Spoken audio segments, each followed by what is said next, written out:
everybody, welcome back to my channel. My name is Aisha. Let's talk about Aisha, where we talk about all things pharmacy, different pharmacy settings, things like that. So today I wanted to talk about retail pharmacy. I talked about long-term care pharmacy in one of my previous videos, if you like, check it out. But this week I'm gonna make it a weekly series, but this week we're gonna talk about retail settings and what we do and all those things like that. I'm actually on my break at the moment. I'm about to go get me some food. But today we're going to be talking about the 9-point check when checking prescriptions when they come in from the doctor. Okay, so I got my food. I got me some Chick-fil-A. I just got a chicken sandwich. But we are going to be talking about the 9-point check when a prescription comes in. So we typically get a prescription e-scribed over or faxed over from the doctor, and then in some cases, like in an emergency room or like the urgent cares, they write out a paper prescription and it's sent, and the patient send it in that way. I'm gonna have up a little picture over here or over there somewhere showing the 9 steps, and then I'll show you like a mock-up of how a prescription looks. But the main thing we're looking for when we do the 9-point check would be if it's the patient's name correct, date of birth, the date that the prescription was written. I have my notes down here. We have the medication name, the medication strength, and we also look for the quantity, like if the doctor write for a 90 days supply, 30 days supply, so on and so forth. And then the SIG, which would be the directions how the medication is taken. Refills, if there's any refills on the prescription, and then we'll also look for the prescriber's information, like their address, the DEA number, MPI, phone numbers, fax numbers, anything like that. So that's the 9-point checks that we typically look for. The pharmacists may look into other things if something don't look right, but that's what we go through. So like when we say like it's gonna be like a 15-minute wait or a 15 to 20 minute wait, we are going through that prescription to make sure we have all the information correctly in our system and that no names are misspelled, the medications match up, the strengths match up, and make sure that we're actually prescribing the right things and we're actually putting down the right direction that the doctor write. So those are some of the things that we be looking for when we get a prescription. So when we say 15 to 20 minute wait, we're actually making sure that everything's correct, nothing looks crazy, no fraudulence, or no mess ups on the doctor's end if they forget to put certain directions or a certain strength or even the quantity. And yeah, so that's a 9-point check. And then tomorrow, I think I have written down that we'll talk about SIG codes. So I get into more details with that. But that's all I have for today. It's gonna be like a weekly vlog. So tomorrow I'll talk about something different, and then the next day something different.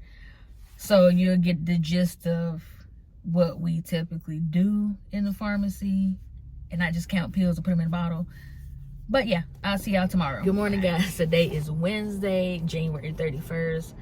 I was supposed to make a video yesterday on my break, but I didn't feel like it. It was a very busy day, so I definitely wanted to enjoy my quiet time on my break. But yesterday we were supposed to talk about SIG codes, but we're going to do it today also in addition to the DAW codes that we're going to be talking about as well. I'm up early. I'm actually washing clothes. I have the closing shift tonight, so I don't have to be in until the afternoon, so I wanted to go ahead and get this put up for you. So when it comes to SIG codes, it's basically abbreviations that we type up on the prescription. So the doctor will send in the prescription and it'll have the directions, and we put in the SIG codes to make the typing or inputting of a prescription easier and quick. I'm gonna have a screen up here that shows you some of the SIG codes that we use, and the frequencies and some of the routes that we use. So the first one I'm gonna show is these frequencies here. QD, which means QD, which means, I'm sorry, daily, BID twice a day, TID 3 times a day, so on and so forth. So it's on the screen.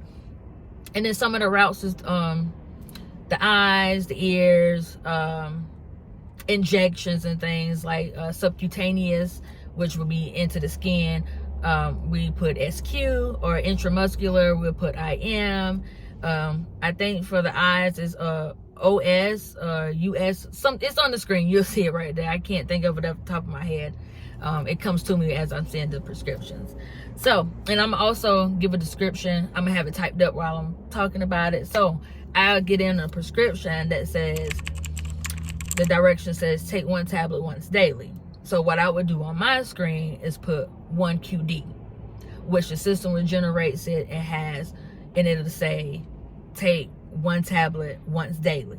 So I'll put in my SID codes, and the system generates what it's supposed to mean, and it makes it quicker for us to get through multiple prescriptions that come in through the day.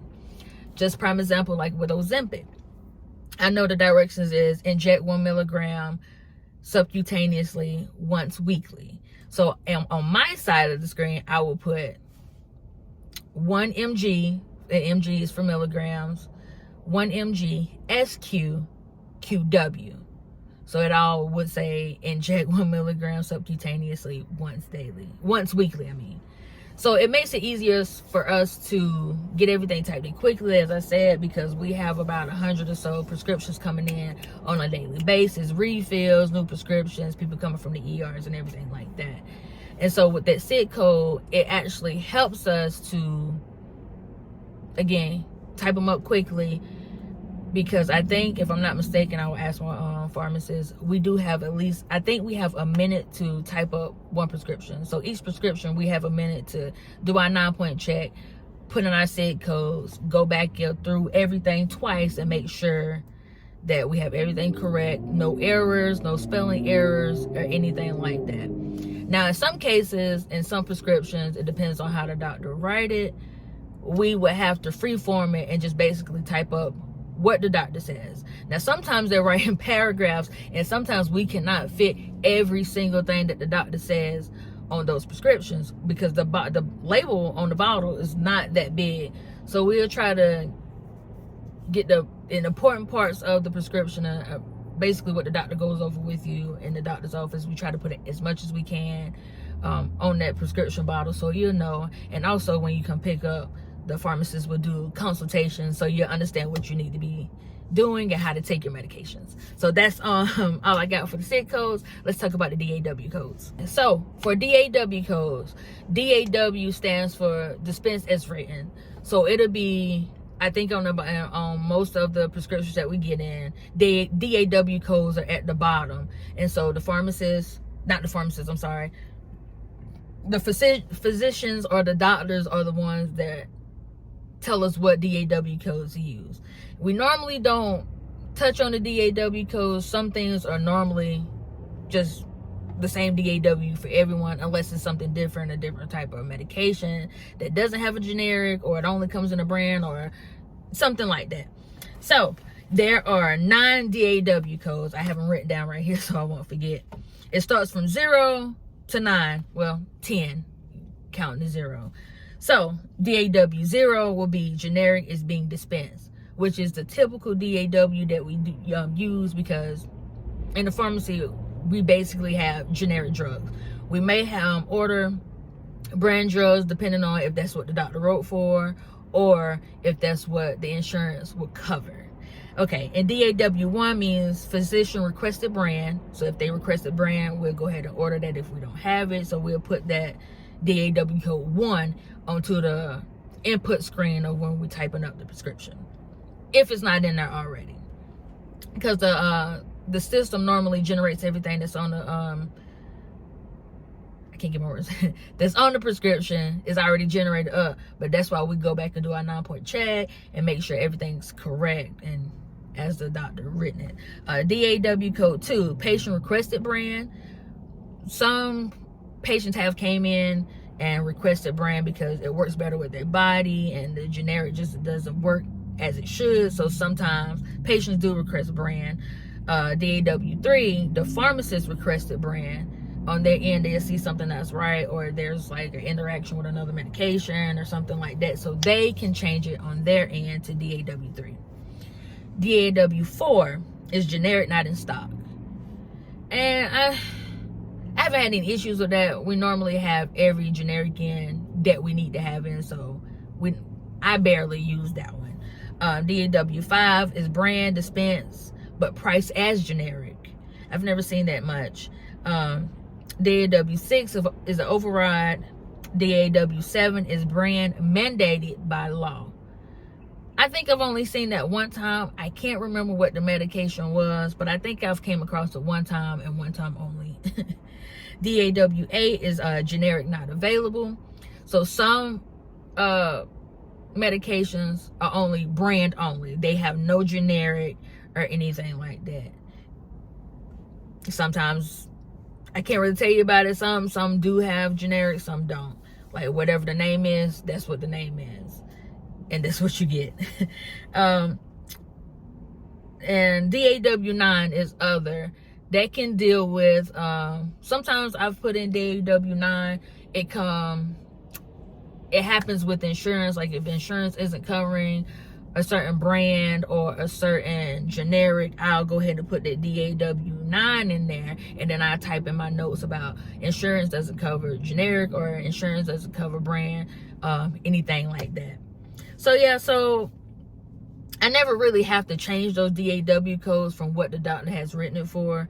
We normally just use the DAW0, which is generic, is being dispensed, which what we always dispense anyway, unless otherwise. So I don't have much experience with doing other DAW codes but the DAW0. And so that's all I have on DAW codes. I think tomorrow I will be talking about how to put in insurance and insurance codes and everything like that. So I see y'all tomorrow.